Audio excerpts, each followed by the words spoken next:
Facebook অ্যাকাউন্টে থাকা email আইডিটিকে remove করার জন্য তোমরা উপরের কর্নারে যে থ্রি লাইন মেনু আছে এই থ্রি লাইন মেনুতে ক্লিক করে দিবে। থ্রি লাইন মেনুতে ক্লিক করে দেওয়ার পর উপরের কর্নারে যদি সেটিং আইকন শো হয় তাহলে তোমরা সেটিং আইকনটার উপরে ক্লিক করে দিবে। আর যদি সেটিং আইকনটা শো না হয় তাহলে তোমরা এই পেজটাকে হালকা উপরের দিকে স্ক্রল করবে। করার পর তোমরা নিচের দিকে একটা অপশান দেখতে পাবে সেটিং অ্যান্ড প্রাইভেসি নামে, তোমরা এই অপশানটার উপরে ক্লিক করে দিবে। তারপরে তোমরা একটু উপরে দিকে সেটিং নামে একটা অপশান দেখতে পাবে, তোমরা এই সেটিং অপশানের উপরে ক্লিক করে দিবে। ঠিক আছে, সেটিং অপশানের উপরে ক্লিক করে দেওয়ার পর তোমাদের সামনে এখানে অনেকগুলো অপশান শো হবে। তো এখানে সবার উপরে মেটা অ্যাকাউন্ট সেন্টার যে লেখা আছে তার নিচে তোমরা একটা অপশান দেখতে পাবে see more in account centre নামে, তোমরা এই অপশানটার উপরে ক্লিক করে দিবে। ঠিক আছে, তো এই অপশানটার উপরে ক্লিক করে দেওয়ার পর তোমাদের সামনে এরকম টাইপের একটা পেজ আসবে। তোমরা এখান থেকে পার্সোনাল ডিটেল যে লেখা আছে এই অপশানটার উপরে ক্লিক করে দিবে।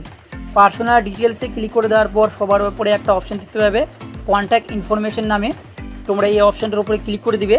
এই অপশানটার উপরে ক্লিক করে দিলেই কিন্তু তোমরা এখানে ফেসবুক অ্যাকাউন্ট তৈরি করার সময় যে মোবাইল নাম্বার অথবা ইমেল আইডি দিয়ে তোমরা ফেসবুক অ্যাকাউন্টটা তৈরি করেছিলে সবগুলি কিন্তু এখানে ইমেল আইডি বলো মোবাইল নাম্বার বলো সব কিছু কিন্তু এখানে শো হবে। ঠিক আছে, তো দেখতে পাচ্ছি এখানে আমার মোবাইল নাম্বার ইমেল আইডি দুটো শো হচ্ছে। তো আমি তোমাদের দেখাবো কীভাবে ইমেল আইডিটিকে রিমুভ করতে হয়। ঠিক আছে, তো যে ইমেল আইডিটিকে তোমরা রিমুভ করবে সেই ইমেল আইডির মধ্যে তোমরা ক্লিক করে দেবে। ঠিক আছে, তো সেটার মধ্যে ক্লিক করে দেওয়ার পর তোমাদের সামনে এরকম টাইপের একটা পেজ আসবে।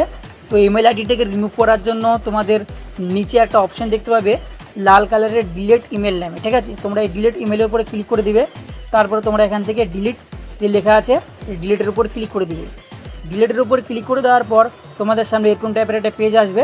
তো এখানে তোমাদের ফেসবুক অ্যাকাউন্টের পাসওয়ার্ডটা দিতে বলছে, তো তোমরা এখানে তোমাদের ফেসবুক অ্যাকাউন্টের পাসওয়ার্ডটা বসিয়ে দিবে। বসিয়ে দেওয়ার পর তোমরা এখান থেকে নিচে যে একটা অপশন দেখতে পাচ্ছ কন্টিনিউ, এই কন্টিনিউর উপরে ক্লিক করে দিলেই কিন্তু তোমাদের ফেসবুক অ্যাকাউন্টে থাকা যে ইমেল আইডি সেটা কিন্তু রিমুভ হয়ে যাবে। ঠিক আছে, তো এভাবেই ফেসবুক অ্যাকাউন্টে থাকা ইমেল আইডিটিকে রিমুভ করতে হয়।